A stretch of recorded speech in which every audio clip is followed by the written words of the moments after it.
Assalamualaikum warahmatullahi wabarakatuh. Selamat datang di channel saya, channel dimana membahas tutorial tentang VB.NET menggunakan Visual Studio 2010. Pada video pertama ini saya akan mencoba untuk membuat tutorial bagaimana sih membuat tempat penyimpanan yang terstruktur sehingga kita tidak susah untuk mencari jika kita lupa nama atau lupa meletakkan tempat penyimpanan tersebut. Oke, langsung saja kita membuka Visual Studio 2010. Kita klik Visual Studio 2010. Nah, di sini adalah tampilan dimana halaman depan Visual Studio 2010. Saya sarankan adalah tidak mengancamkan close back after backslash ini. Karena apa? Ini adalah halaman utama, sehingga halaman utama ini menurut saya ada halaman yang sangat memudahkan bagi kita pada saat kita lupa meletakkan file kita, sehingga aplikasi apa saja yang sudah dibuka kita akan tampil di recent project di sini. Kemudian selain itu saya juga akan memberikan tutorial kepada teman-teman di sini untuk membuat struktur penyimpanan yang baik. Oke, yang ini di sini dua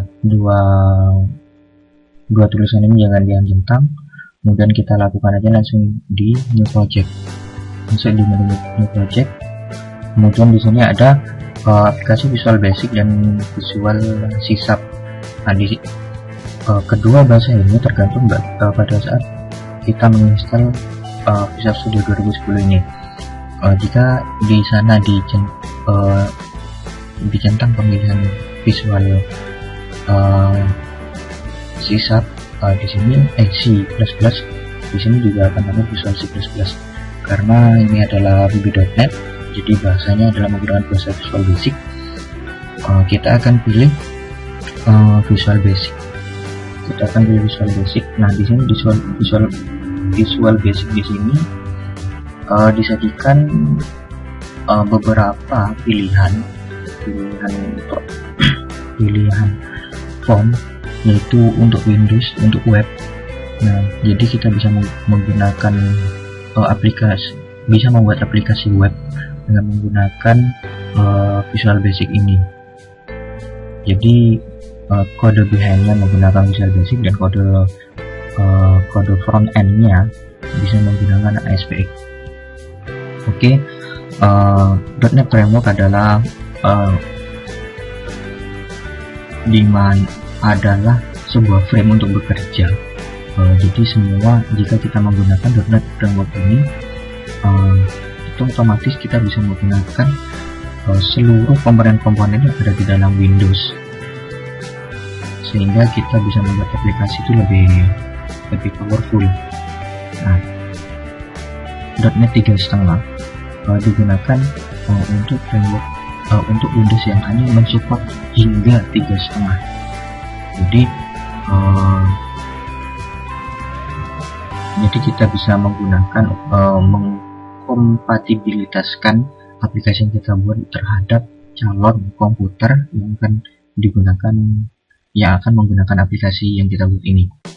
Oke, kita pilih .NET Framework 4, kemudian kita pilih Windows Phone Application. Di sini kita akan membuat sebuah aplikasi desktop yang mungkin akan kedepannya saya masih belum tahu nih mau buat apa, atau mau buat sebuah project akad atau inventory atau perpustakaan untuk menjelaskan kepada teman-teman bagaimana sih step by stepnya membuat sebuah aplikasi yang mudah, yang cepat, dan menurut saya sangat friendly bagi teman-teman yang ingin menggeluti dunia programming atau yang saat ini lagi kuliah di sistem informasi. Oke. Kemudian kita masuk pada jendela ini. Di sini ada name. Name ini merupakan sebuah project yang kita miliki. Sebaiknya penyimpanan project yang terbaik adalah dengan memberikan nama aplikasi yang akan dibuat dengan sama dengan nama project yang kita akan buat. Kemudian kita ganti di sini, anggap saja saya akan membuat aplikasi tentang siakat. Kita tulis siakat di sini. Secara otomatis di solution name akan mengikuti nama project yang ada. Solution name ini adalah sebuah tempat penyimpanan yang sangat besar menurut saya, yang bisa diisi oleh beberapa project. Satu solution name bisa diisi oleh beberapa project yang nanti akan kita terapkan pada saat video tutorial tentang bagaimana konsep entire data application. Jadi konsepnya adalah kita membuat beberapa project di dalam sebuah solution. Dengan alasan apa kita akan membahas di tutorial selanjutnya. Kemudian location-nya adalah kita harus tentukan dulu di mana location tempat kita menyimpan project ini nantinya. Kita pilih browse. Kemudian saya akan menyimpannya di drive A. Terserah teman-teman mau di mana menyimpannya. Nah, di sini saya akan buat satu folder baru yang namanya adalah aplikasi siakat.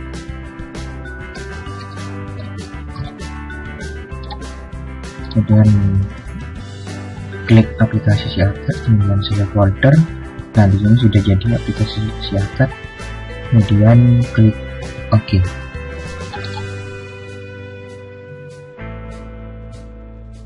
Nah, ini adalah jendela project yang kita buat. Sebelumnya saya akan perkenalkan dulu beberapa tempat yang harus kita perhatikan dalam membuat project ini, yaitu Solution Explorer, Properties, kemudian di Toolbox. Nah, Toolbox merupakan kumpulan-kumpulan komponen-komponen yang kita butuhkan dalam membuat program. Kemudian Solution Explorer adalah tempat di mana list form modul kelas maupun yang lain sebagainya ada di dalam project ini. Kemudian Properties adalah sebuah menu di mana kita bisa men-setting atau meng-customize form-form yang ada di dalam project yang akan kita buat. Satu lagi yang mungkin sangat penting bagi teman-teman di sini adalah di bagian project. Di sini ada add reference, service reference, dan set a startup project, kemudian siakat properties. Keempat hal ini menurut saya yang sangat penting. Kenapa? Pada saat kita mau menggunakan DLL atau mesin-mesin dari aplikasi lain, kita harus menambahkan di add reference, kemudian atau di add service reference. Jadi kemampuan dari WB ini adalah kita bisa mengambil beberapa DLL yang kita perlukan untuk menunjang kualitas aplikasi kita. Kemudian set as startup project ini adalah untuk menentukan, seperti yang saya bilang tadi, satu solution bisa menggunakan beberapa project. Nah, kita bisa memilih di sini project mana sih yang akan ditampilkan pada saat aplikasi tersebut dijalankan.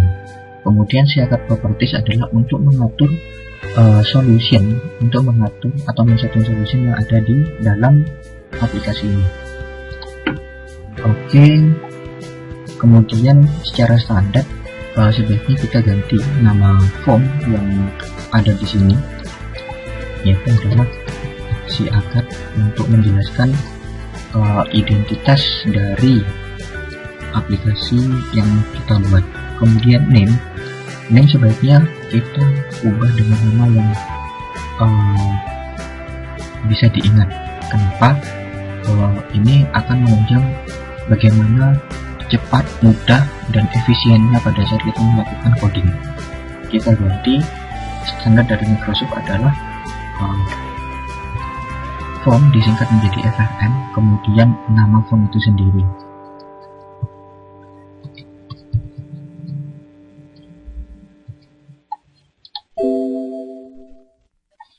Oke, kemudian bagaimana cara menyimpannya? Di sini ada menu satu floppy, dan di sini ada menu save all. Ini save biasa dan ini save all. Save biasa digunakan untuk menyimpan form yang saat ini sedang aktif saja. Tetapi jika save all itu digunakan untuk menyimpan seluruh aplikasi, seluruh form yang ada di dalam project ini, atau kata lainnya adalah kita menyimpan project ini. Sehingga apa, kelebihan dari save all ini adalah integritas dari setiap form-form yang ada ini akan tetap terjaga. Nah, namun jika menggunakan save yang biasa ini, save satu form satu saja, ini akan membuat jika terjadi pergantian perubahan edit form biasanya pada saat di running itu edit apa yang sudah kita edit itu tidak tampak. Jadi kita harus merefresh kembali solution yang ada ini. Nanti akan saya ajarkan bagaimana jika form yang sudah kita edit itu pada saat di running itu tidak berubah. Nanti ada menunya di sini, yaitu namanya build. Nah, di sini ada rebuild solution atau claim solution di sini. Nanti kita akan bahas bagaimana caranya. Oke, setelah itu kita save all di sini. Nah, form 1 di sini masih tetap. Form 1 sebaiknya kita juga ganti di sini, di rename FRM siswa. Oke, kita setup lagi. Udah selesai. Nah, inilah kemudian kita lihat bagaimana sih struktur penyimpanan yang kita buat tadi. Kita masuk di sini di aplikasi si akad, folder yang sudah kita buat tadi. Kemudian di sini ada folder lagi si akad. Nah, di dalam folder si akad akan tampil explorer, akan tampil solution. Nah, ketika solution ini dibuka, ketika solution ini dibuka, maka kita akan dihantarkan kepada project-project yang sudah ada. Nah, jadi kita tidak perlu repot-repot lagi untuk mencari di mana project kita, di mana tempat menyimpannya. Jadi penyimpanan kita tidak berantakan. Oke, itu saja menurut saya dari video tutorial bagaimana cara menyimpan dan membuat struktur penyimpanan yang baik. Kalau kita ketemu di video tutorial selanjutnya. Terima kasih atas perhatiannya. Assalamualaikum warahmatullahi wabarakatuh.